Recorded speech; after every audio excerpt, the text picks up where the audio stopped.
As you see तुम लोगों के कॉमेडेक 2025 की रजिस्ट्रेशन 3 फरवरी 2025 से स्टार्ट हो रही है। तो इसके लिए तुम लोगों को इस एप्लीकेशन प्रोसेस में कौन कौन सी डॉक्यूमेंट्स लगने वाली है, किसे कहां पर अपलोड करना है और किस तरह से एप्लीकेशन फॉर्म को फिलअप करनी है, तो इसके ऊपर मैं इस वीडियो में डिटेल में डिस्कशन करूंगा और तुम्हें स्टार्ट से लेकर एंड तक बताऊंगा, यानी कि पेमेंट, कंफर्मेशन और सेंटर चूजिंग तक। तो तुम्हारी जो सबसे पहली प्रोसेस होने वाली है वो है कि रजिस्ट्रेशन तुम्हें करना होगा। उसके बाद तुम्हें फिर एप्लीकेशन नंबर और पासवर्ड मिल जाएगी। तो रजिस्ट्रेशन करने के लिए सबसे पहले तुम्हारा नेम तुम्हें फिल करना होगा, वो तुम्हारे 10th स्टैंडर्ड के अकॉर्डिंग जो भी तुम्हारे 10th स्टैंडर्ड के मार्कशीट में होगा, और एक ईमेल आईडी और एक मोबाइल नंबर। ये ईमेल आईडी और मोबाइल नंबर तुम्हें ध्यान रखनी है कि नेक्स्ट 7 to 8 मंथ तुम्हारा काम आने वाला है और इसी के ऊपर सारी डिटेल्स आएगी। एग्जाम के नोटिफिकेशन से लेकर जब काउंसलिंग की प्रोसेस स्टार्ट होगी तो हर चीज की अपडेट तुम्हें इजी पर मिलेगी। तो देखो तुम्हारे पास कुछ इस तरह का इंटरफेस आएगा लॉगिन का, और यहाँ पर तुम्हें नीचे दिखाई दे रहा होगा क्लिक हियर टू रजिस्टर। तो क्लिक हियर टू रजिस्टर के ऊपर क्लिक करके तुम्हें रजिस्ट्रेशन करनी होगी और ये 3 detail, applicant name, email ID और मोबाइल नंबर, ये 3 डिटेल को फिल करके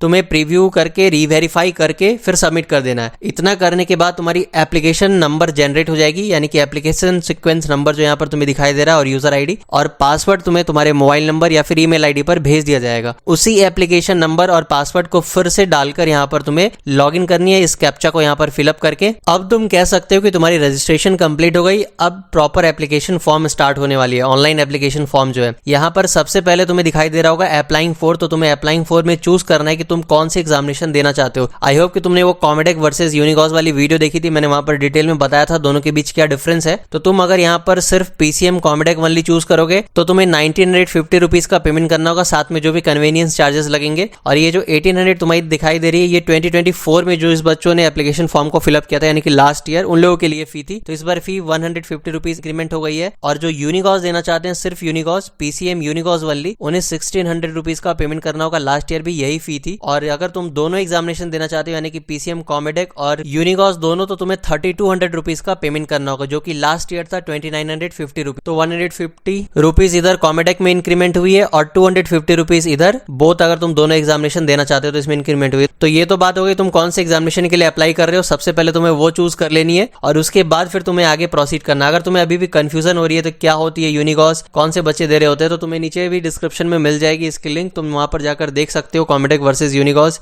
क्या डिफरेंस है, क्या बेनिफिट है, वो सारी चीजें तुम्हें वहां पर मिल जाएगी। अब देखो अप्लाइंग फॉर, यहाँ पर तुम्हें जब तुम फॉर्म फिलअप कर रहे होगे वहां सारी लिंक्स भी तुम्हें मिल जाएगी। कॉमेडेक में कौन कौन सी इंस्टीट्यूट आ रही है, यूनिकॉस के अंदर कौन सी इंस्टीट्यूट आती है, सबकी डिटेल ब्राउचर भी मिल जाएंगे। अब चलो आगे प्रोसीड करना है तुम्हें, फिर तुम्हें पर्सनल डिटेल्स फिल करनी है। पर्सनल डिटेल्स के अंदर तुमने एप्लीकेंट फुल नेम ऑलरेडी पहले से फिल कर दिया था, अब तुम्हें फिर वहां पर name of candidate as in government ID proof, उसके अकॉर्डिंग फिल करना है। तो जो भी तुम्हारे Aadhaar card, voter I card के अंदर तुम्हारा नेम होगा उसे तुम्हें वहां पर लिख देना। आई होप तुम्हारा ये दोनों नेम सेम ही होगा, जो भी तुम्हारी 10th के रिजल्ट में होगी, यानी जो तुमने रजिस्ट्रेशन के टाइम फिल किया था अभी थोड़ी देर पहले। फिर तुम्हें यहाँ पर उस नेम को फिल करके आगे प्रोसीड करना है। फादर नेम, मदर नेम और डेट ऑफ बर्थ को फिल कर देना। डेट ऑफ बर्थ भी तुम्हारी 10th के मार्कशीट के अकॉर्डिंग होनी चाहिए। फिर तुम्हें जेंडर को चूज करना है और यूनिक आईडी प्रूफ एप्लीकेंट का होना चाहिए। इसके लिए तुम्हारे पास voter ID, passport, driving licence, PAN card या फिर other government issued ID proof तुम वहां पर डाल सकते हो। तो अब देखो यहाँ पर क्या इंपॉर्टेंट है कि तुम अगर यहाँ पर इसे चूज करके आधार कार्ड अगर अपलोड करना चाहते हो तो तुम्हें आधार कार्ड प्रॉपर जो बाय पोस्ट आती है, या फिर अगर तुम्हारे पास आधार कार्ड है पीवीसी फॉर्मेट वाली, तो तुम्हें उसके फ्रंट और बैक को एक साइड में प्रिंट करवाकर उसे अपलोड करना है। E Aadhaar card will not be accepted, तो तुम्हें यह ध्यान रखनी है ई आधार कार्ड को अपलोड नहीं करना है। अब देखो photo ID proof number of applicant, यानी कि जो भी तुम यहाँ पर आईडी प्रूफ अपलोड करोगे उसकी जो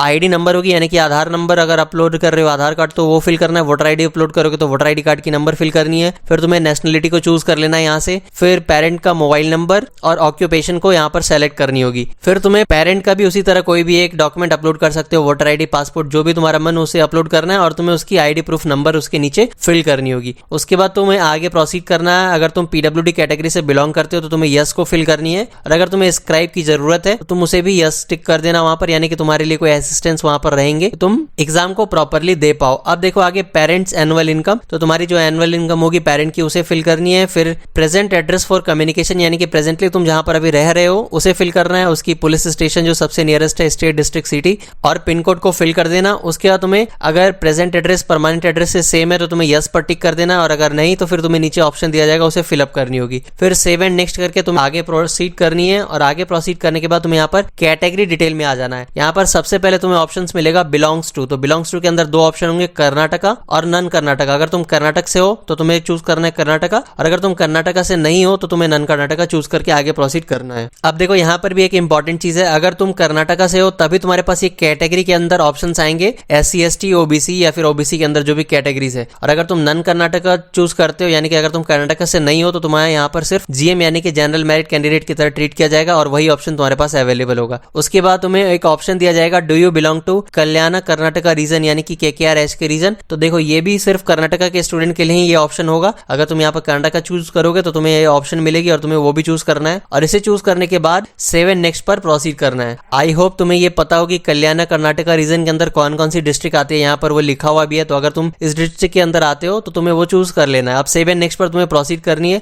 और यहाँ पर तुम्हें दिखाई दे रही होगी तो a domicile certificate is also to be submitted, और साथ ही साथ ये तुम्हें सर्टिफिकेट भी सबमिट करनी होगी तुम इस डिस्ट्रिक्ट से बिलोंग करते हो, तभी तुम उसे चूज कर सकते हो क्योंकि वहां पर कुछ बेनिफिट मिल रही होती है। वो तुम्हें एग्जामिनेशन के बाद जब काउंसलिंग और कॉलेज जब तुम्हें मिल रही होगी वहां पर तुम्हें उसकी बेनिफिट मिलेगी। तो अब देखो एकेडमिक डिटेल्स के अंदर क्वालिफाइंग एग्जाम को तुम्हें चूज करना है। सेकंड PUC यानी कि 12th स्टैंडर्ड की एग्जामिनेशन अगर तुम दे रहे हो तो तुम्हें वो चूज कर लेना है। अब फिर तुम्हें चूज करना है कि कंप्लीटेड या परसुइंग, यानी कि अगर तुम 2025 में 12th के एग्जामिनेशन को दे रहे हो तो तुम्हें यहाँ पर परसुइंग को चूज करना है। और अगर तुमने पहले दे दिया यानी कि 2024 2023 में अगर तुमने 12th का एग्जामिनेशन पास कर लिया तो तुम्हें कंप्लीटेड को चूज करना है। उसके बाद तुम्हें नीचे board of qualifying examination choose करनी है, कौन से बोर्ड से तुमने एग्जाम दिया था। अगर किसी स्टेट बोर्ड से, suppose Bihar board, UP board या फिर वेस्ट बंगाल बोर्ड या फिर तुमने CBSE या फिर ICSE बोर्ड से एग्जाम दिया तो उसे चूज करना है। फिर तुम्हें name of the institution last study यानी कि जिस भी स्कूल से तुमने पढ़ाई की थी उसे फिल करना होगा। फिर कौन से स्टेट में वो स्कूल है और फिर कौन सी सिटी में, ये चूज कर लेनी है। फिर फाइनली यहाँ पर तुम्हें 10th की मार्क्स कार्ड से देकर तुम्हारी रोल नंबर को फिल करनी होगी। फिर तुम्हें यहाँ पर 12th की रजिस्ट्रेशन नंबर या फिर रोल नंबर को फिल करनी है, इंडेक्स नंबर, जिस तरह के स्टेट में जो भी तुम्हारे एडमिट कार्ड या फिर तुम्हारी जो भी रिजल्ट होगी उसके ऊपर लिखी होगी उसके अकॉर्डिंग तुम्हें फिल करनी होगी। यहाँ पर ऑप्शन सारे लिखे हुए हैं, जो भी तुम्हें मिलेगा यूनिक ID होगा, सपोज किसी के रिजल्ट में लिखा हुआ तो तुम्हें वो फिल करना है। नहीं तो तुम अगर रोल नंबर तुम्हें मिल रही है तो सिंपली तुम रोल नंबर को फिल कर सकते हो। उसके बाद other entrance exam being pursued, अगर तुमने किसी और एग्जामिनेशन को फिल कर रखा है या फिर पहले से किसी और एग्जामिनेशन के लिए अप्लाई कर रखे हो तो तुम चाहो तो यहाँ पर फिल कर सकते हो, सपोज बिटसेट, VIT या फिर JEE मेन या फिर और भी किसी भी examination, state board, state engineering examination को फिल कर सकते हो। उसके बाद तुम्हें अपलोड करनी है सारी चीजें। तो देखो क्या क्या अपलोड करना है। Scan copy of applicant photograph यानी कि तुम्हारी जो फोटो होगी उसे अपलोड करनी है, तुम्हारी सिग्नेचर, तुम्हारी ID प्रूफ, ध्यान रखना जो भी ID तुमने ऊपर फिल किया था, जो भी ID तुमने वहां पर ID नंबर में डाला था उसी ID प्रूफ को यहाँ पर अपलोड करनी है। और साथ ही साथ 10th स्टैंडर्ड की मार्कशीट तुम्हें यहाँ पर अपलोड करनी है और पेरेंट की सिग्नेचर और पेरेंट की ID प्रूफ को अपलोड करनी है। फिर अब तुम्हें यहाँ पर सेव एंड नेक्स्ट पर क्लिक कर देना है। देखो फिलहाल मैं तुम्हें एक फॉर्मेट बता दे रहा हूँ किस तरह से तुम्हारी एप्लीकेशन फॉर्म रहने वाली है और कौन कौन सी डिटेल्स को तुम्हें यहाँ पर फिल करना होगा ताकि तुम पहले से रेडी रखो। और जैसे ही एप्लीकेशन प्रोसेस स्टार्ट होती है मैं डिटेल में सारे चीजों को फिल करके तुम्हें बताऊंगा। फिर वहां पर सब कुछ क्लियर हो जाएगी, तब तुम जाकर अपनी एप्लीकेशन फॉर्म को फिलअप करना। और इस चैनल को सब्सक्राइब करके रखो, नीचे व्हाट्सएप चैनल को ज्वाइन करके रखो ताकि तुमसे कोई भी लेटेस्ट अपडेट मिस ना हो कॉमेटेक की। उसके बाद देखो नीचे तुम्हें एग्जाम सिटी प्रेफरेंस के अंदर 5 सिटीज को फिल करनी है कहां पर तुम एग्जामिनेशन देना चाहते हो। तो जो भी तुम्हारी प्रेजेंट एड्रेस होगी उसके अकॉर्डिंग तुम देख लेना नियरेस्ट कौन कौन सा सेंटर है, क्योंकि कॉमेटेक की ऑनलाइन एग्जामिनेशन होती है तो ये थ्रू आउट द इंडिया इसका सेंटर रहता है। तो तुम उसके अकॉर्डिंग चूज कर सकते हो जो भी तुम्हारे लिए इजीएस्ट होगी। अब देखो यहाँ पर पेमेंट मोड के पास तुम आ जाओगे, यहाँ पर तुम पेमेंट मोड में चूज कर सकते हो किस तरह से तुम पेमेंट करना चाहते हो। पेमेंट की अमाउंट तुम्हें वहां पर शो हो रही होगी जो भी तुमने चूज किया था। सपोज तुम सिर्फ कॉमेटेक दे रहे हो तो तुम्हें 1950 रुपीज का पेमेंट करना होगा, और अगर तुम दोनों के एग्जामिनेशन दे रहे हो यानी कि कॉमेटेक और यूनिकॉस तो तुम्हें 3200 का पेमेंट करना होगा, और अगर सिर्फ तुम यूनिकॉस की एग्जामिनेशन दे रहे हो तो तुम्हें 1600 रुपीज का पेमेंट करना होगा,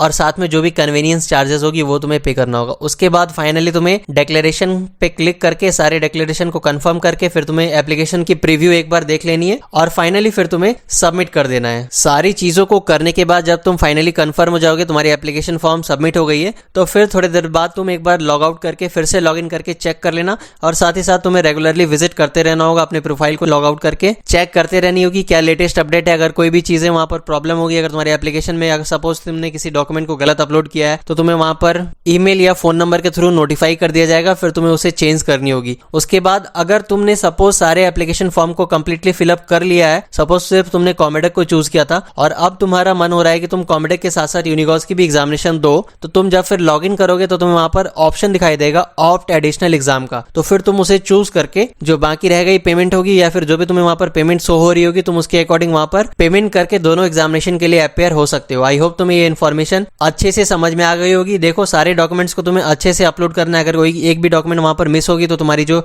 एप्लीकेशन फॉर्म है उसे रिजेक्ट कर दिया जाएगा। यहाँ पर देखो क्लियरली लिखा हो once the application form is submitted online no changes can be made, यानी कि एप्लीकेशन फॉर्म सबमिट होने के बाद कोई भी चेंज वहां पर तुम नहीं कर पाओगे, इसलिए ध्यान रखना और अच्छे से एप्लीकेशन फॉर्म को फिलअप करना। वैसे डेट्स दिया जाता है थोड़ा बहुत चेंजेस करने के लिए, लेकिन तुम ट्राई करो कि एक बार में ही अच्छे से फिलअप करो। Thank you for watching this video, मिलते हैं फिर नेक्स्ट वीडियो में।